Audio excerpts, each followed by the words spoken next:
Magandang araw, mga NBA fanatics. So, kumusta?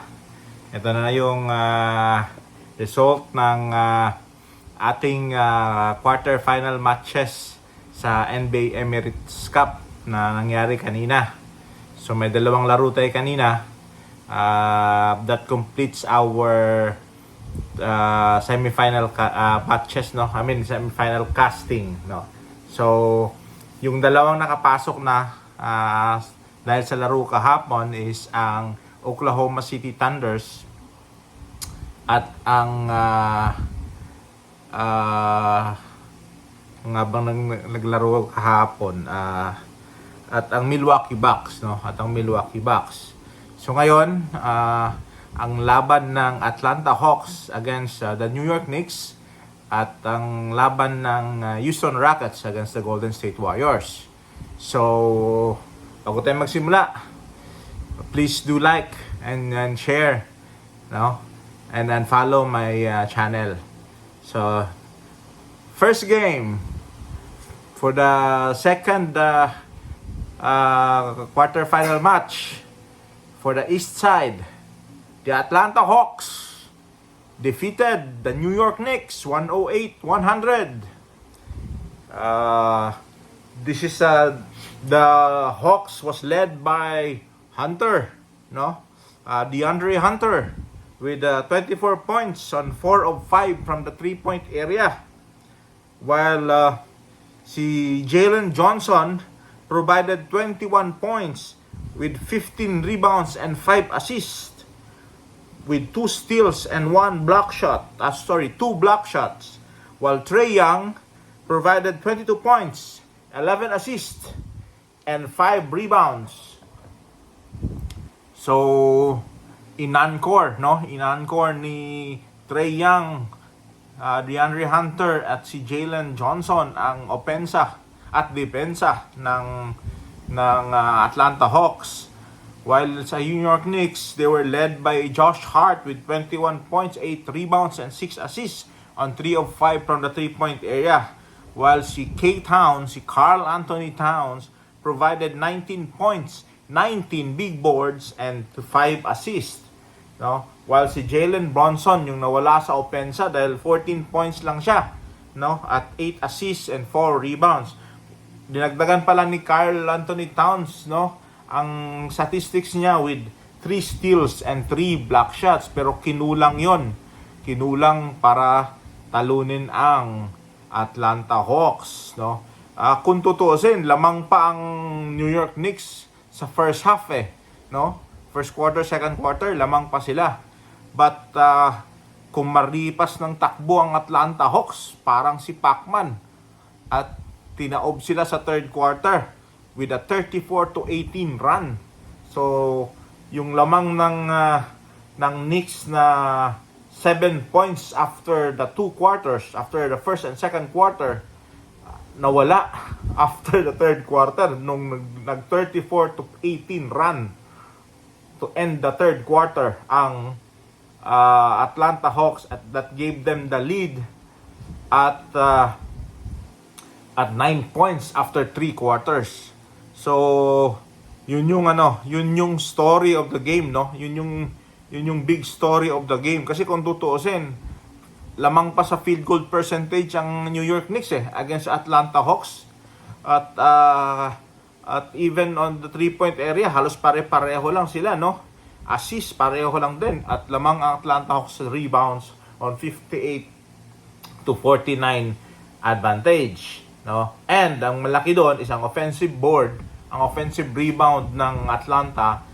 They dominated the offensive board with 22 big offensive rebound against the 12 offensive rebound from the New York Knicks, no? So, yun ang naging story nung laban ng Atlanta Hawks and New York Knicks. And now Atlanta Hawks will be facing Milwaukee Bucks for the semifinal match on the East Side.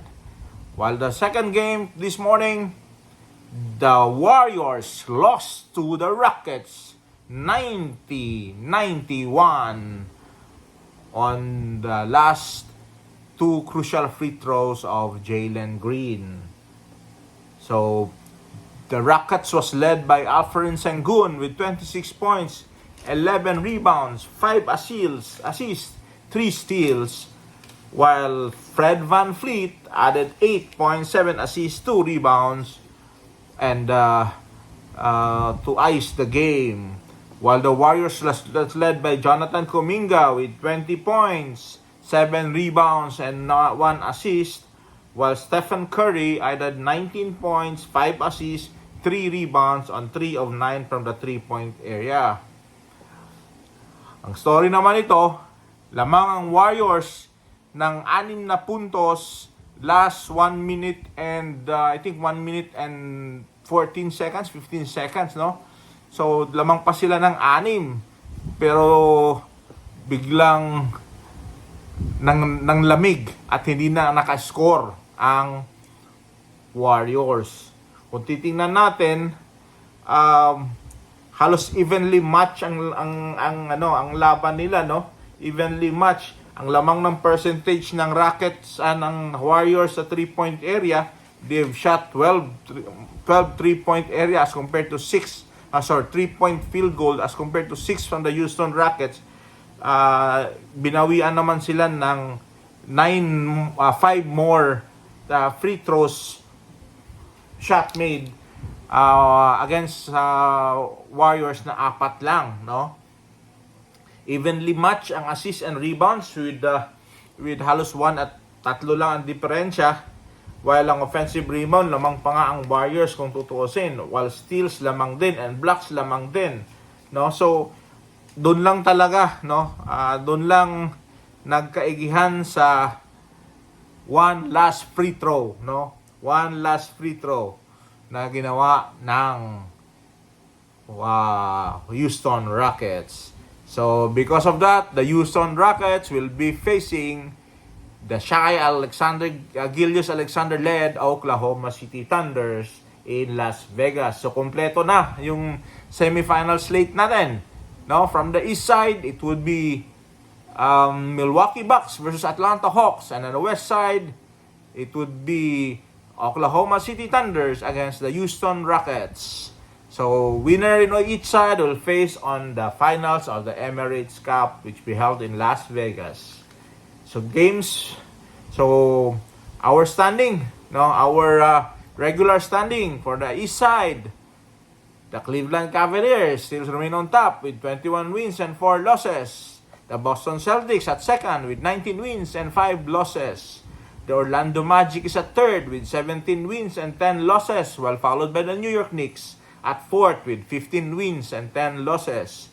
The Miami Heat is at fifth with 12 wins and 10 losses, while the Milwaukee Bucks is at 6 with 13 wins and 11 losses. Atlanta Hawks is at 7 with 14 wins and 12 losses, while the Brooklyn Nets is at 8 with 10 wins and 14 losses. And tied for 9 to 10 slot is the Indiana Pacers, Chicago Bulls, and Detroit Pistons, was identical 10 wins and 15 losses. On the west side, the Oklahoma City Thunders remain on top with 19 and 5. Houston Rockets remain second with 17 and 8, together with the Memphis Grizzlies. At fourth is the Dallas Mavericks with 16 and 9, while the Golden State Warriors at fifth with 14 and 10. At sixth is the LA Clippers with 14 and 11. Denver Nuggets is at 7 with 12 wins and 10 losses, while the LA Lakers is at 8 with 13 wins and 11 losses. And tied for 9 to 10 spot is the Minnesota Timberwolves and the Phoenix Suns with 12 wins and 11 losses. Our games for tomorrow. This is now a regular game, no?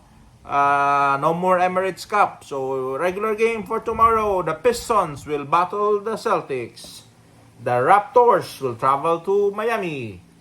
And the Pelicans will try to snatch home versus the Sacramento Kings. So that's it, guys. I'll update you again for tomorrow after the 3 games tomorrow, to give you the recap, the updated standings, and the game for the next day. So if you happen to have some questions, queries, inquiries, information, suggestions, and comments, please do share it below. That's it, guys. Ciao for now. God bless.